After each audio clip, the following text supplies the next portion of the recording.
আসসালামু আলাইকুম রহমতুল্লাহ বারাকাতুহু। সম্মানিত দর্শক শ্রোতা ভাই এবং বোনেরা, আমি এখন আপনাদের সামনে সূরা আল বাকারার 214 নম্বর আয়াত থেকে 216 নম্বর আয়াতের বাংলা তর্জমা পড়ে শোনাব। শুনুন মহান রাব্বুল আলামিন স্পষ্ট করে কি বার্তা দিচ্ছেন। আউযু বিল্লাহি মিনাশ শাইতানির রাজিম। বিসমিল্লাহির রহমানির রহিম।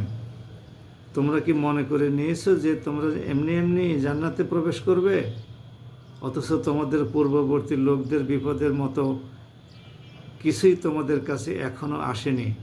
তাদের উপরে নানা অভাব অভিযোগ ও রোগ ব্যাধি এসেছে। কঠিন নিপীড়নে তাদের প্রকম্পিত করে দেওয়া হয়েছে। এমনকি স্বয়ং আল্লাহর নবী ও তার সঙ্গী সাথীরা এক পর্যায়ে এই বলে আর্তনাদ করে উঠেছে, আল্লাহ তাআলার সাহায্য কবে আসবে? আল্লাহ তাআলা সান্ত্বনা দিয়ে বললেন, হ্যাঁ, অবশ্যই আল্লাহ তাআলার সাহায্য অতি নিকটে।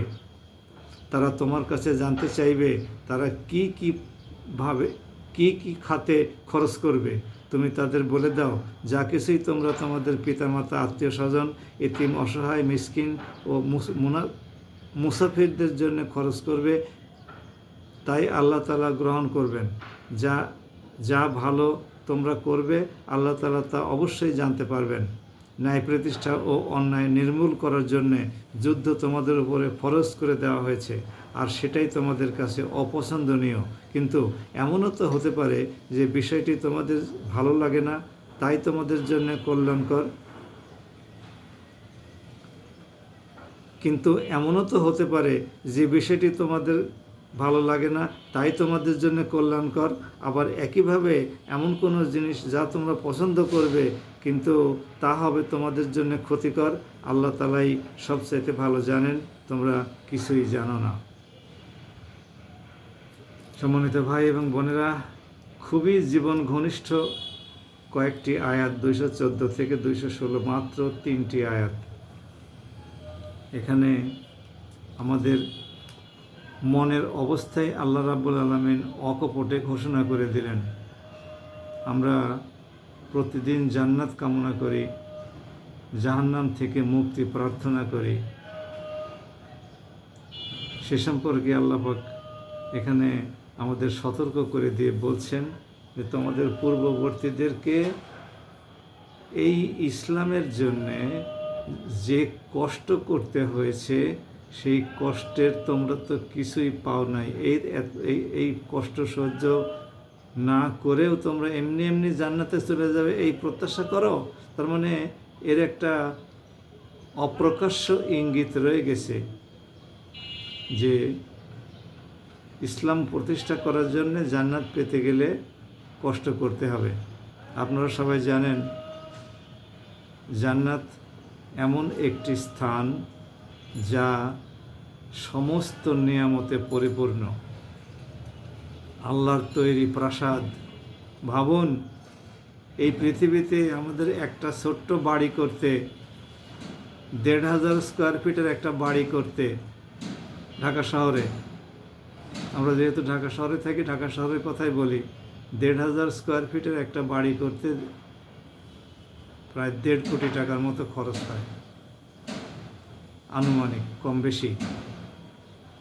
আর এই বাড়ি করতে গিয়ে আমরা ব্যাংকের দ্বারস্থ হই। ব্যাংক থেকে হয়তো 1 কোটি টাকাই লোন নিয়ে থাকি, আর বাকিটা আমরা ডাউন পেমেন্ট করি। আর বেহেশতের মাঝে আল্লাহর অসংখ্য প্রাসাদ থাকবে, অসংখ্য নেয়ামত থাকবে। আমরা যে বাড়ি কিনি, সে বাড়ি 100 বছরের জন্যে বাংলাদেশ সরকারের কাছ থেকে লিজ নিয়ে কেনা হয়। চুক্তির মধ্যে সেভাবেই উল্লেখ থাকে, 100 বছর পরে এর মালিকানা সরকারের কাছে চলে যাবে। যদি সরকার আমাদেরকে দয়া করে দেন তাহলে আমরা থাকতে পারবো। আর জান্নাতে যে প্রাসাদগুলো দেওয়া হবে, সে সমস্তগুলো সকল নিয়ামতে পরিপূর্ণ এবং চিরস্থায়ী। এই জান্নাত কি এমনি পাওয়া যাবে? এখানে লোন না করে একটা বাড়ি করা যায় না। পরের সম্পদ দখল না করলে জমি হয় না। পরের সম্পদ চুরি না করলে নিজের ব্যবসা বাণিজ্য দাঁড়ায় না। আর জান্নাত এমনি পাওয়া যাবে? লা ইলাহা ইল্লাল্লাহ বললে আল্লাহ যদি ক্ষমা করেন সেটা একটা ভিন্ন কথা, লা ইলাহা ইল্লাল্লাহ বললে ওর যে ওজন, সেই ওজনের কারণে অনেকে জান্নাতে চলে যাবে, সে সম্পর্কে হাদিসও আছে। তো এখানে আল্লাহ পাক যে চ্যালেঞ্জ করলেন যে তোমরা এমনি এমনি জান্নাত পেয়ে যাবে, এটা কি মনে করো? অথচ তোমাদের পূর্ববর্তী যারা এই ইসলাম প্রতিষ্ঠার মাধ্যমে জান্নাতের প্রত্যাশা করেছিল, তাদের জীবনের উপরে অকল্পনীয় কষ্ট গেছে, তারপরেও তারা ইসলাম ছাড়ে নাই। ফলে তোমরা আজকে এই নিরবচ্ছিন্ন এবং শান্তিময় ইসলাম পাচ্ছ, আজকে ইসলামের কথা বলতে পারছো, অবাধে নামাজ পড়তে পারছো। অথচ তখন তারা নামাজও পড়তে পারতো না, আজান দিতে পারতো না, ঘরের মধ্যে ইসলাম ইসলাম পালন করতে হতো, বাইরে বাড়ির মালিক পর্যন্ত জানতে পারতো না। ইসলামের কথা বললে, আল্লাহর কথা বললে মরুভূমির উপরে চিৎ করে শুয়ে, বুকের নিচে বুকের উপরে পাথর দিয়ে উত্তপ্ত আগুনের উপরে শুইয়ে রাখা হতো। ইসলামের কথা বলার কারণে হযরত জাকারিয়া আলাইহিস সালামকে গাছের মধ্যে ঢোকার পরেও গাছ পর্যন্ত করাত দিয়ে ফেঁড়ে ফেলা হয়েছে। এমনিতেই জান্নাত পাওয়া যাবে?